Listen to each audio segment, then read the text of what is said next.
Assalamualaikum warahmatullahi wabarakatuh. Om Swastiastu, salam harmoni. Bapak, Ibu, dan rekan-rekan semuanya, mudah-mudahan di kesempatan kali ini dalam keadaan sehat selalu.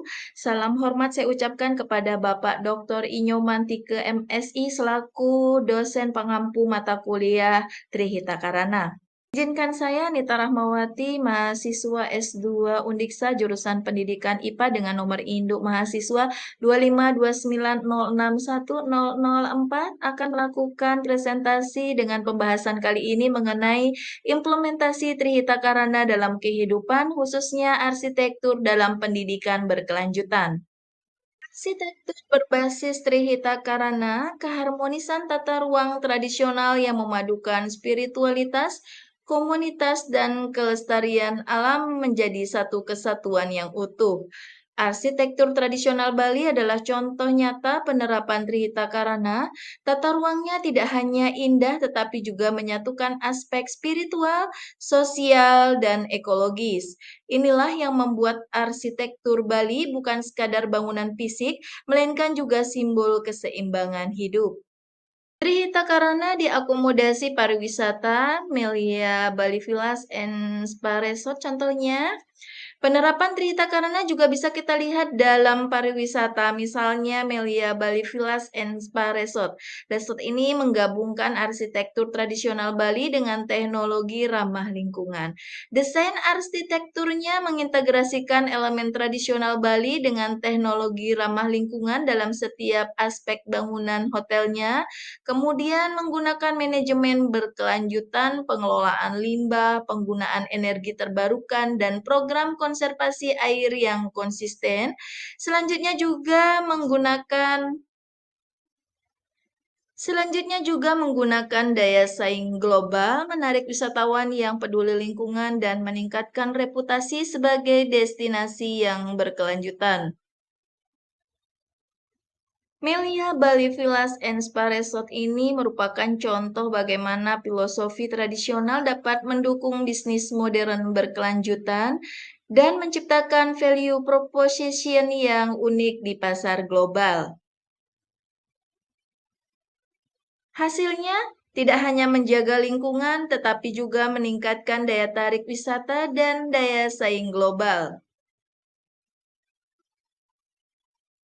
Selanjutnya, Trihita Karana dalam pendidikan, contohnya penerapan di TK Adi Widya Pesraman Saraswati. Nilai-nilai THK juga diajarkan sejak usia dini di TK Adi Widya Prasmanan Saraswati misalnya.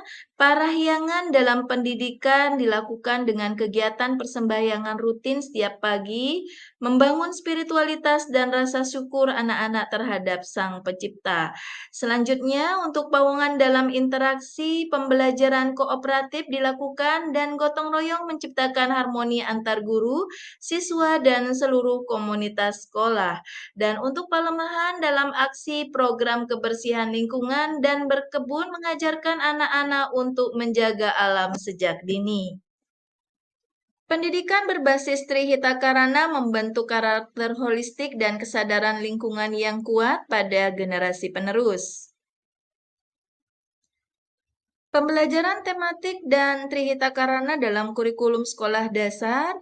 Hal ini bisa dilakukan dengan pendekatan holistik, merupakan pembelajaran tematik yang mengintegrasikan berbagai mata pelajaran dalam satu tema yang relevan, dengan tentunya dengan kehidupan siswa dan nilai-nilai lokal. Integrasi nilai Trihita Karana ya ini sains dan lingkungan melalui pelemahan, kemudian pendidikan karakter dan sosial menggunakan prinsip pawongan, dan pendidikan agama serta moral menggunakan prinsip parahyangan. Selanjutnya, mendidik harmoni sejak dini. Pendidikan berbasis Trihita Karana membentuk karakter anak secara holistik. Dengan praktik langsung, berdoa, bekerja sama, dan menjaga lingkungan, anak-anak akan membawa nilai keseimbangan hidup hingga dewasa. Jadi, pendidikan bukan hanya soal akademik, tetapi juga membentuk manusia yang harmonis.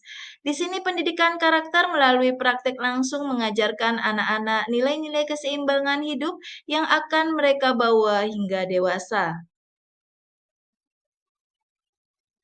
Tentu ada tantangan dan peluang implementasi Trihita Karana. Tantangan urbanisasi yang begitu pesat, keterbatasan lahan, dan tekanan pembangunan kotaan menghambat penerapan tata ruang berbasis Trihita Karana. Selanjutnya, dalam hal pengembangan kurikulum, perlunya inovasi berkelanjutan dalam sistem pendidikan agar nilai-nilai Trihita Karana terintegrasi secara natural. Selanjutnya, sangat diperlukan dukungan dari stakeholder, kesadaran masyarakat, dan komitmen pemerintah menjadi kunci sukses implementasi Trihita Karana dalam skala luas. Selanjutnya, kesimpulan. Trihita Karana sebagai pilar kehidupan berkelanjutan yang memberikan solusi nyata.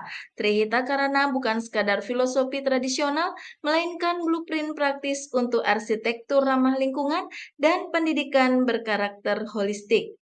Selanjutnya dalam kesejahteraan bersama, implementasi Trihita Karana memperkuat tiga pilar fundamental, yakni spiritualitas, solidaritas sosial, dan kelestarian lingkungan. Mari kita wujudkan kehidupan harmonis dan berkelanjutan dengan mengintegrasikan nilai-nilai Trihita Karana dalam setiap aspek kehidupan untuk masa depan yang lebih baik. Demikian tadi pembahasan kita mengenai implementasi Trihita Karana dalam kehidupan, khususnya dalam arsitektur dan pendidikan berkelanjutan.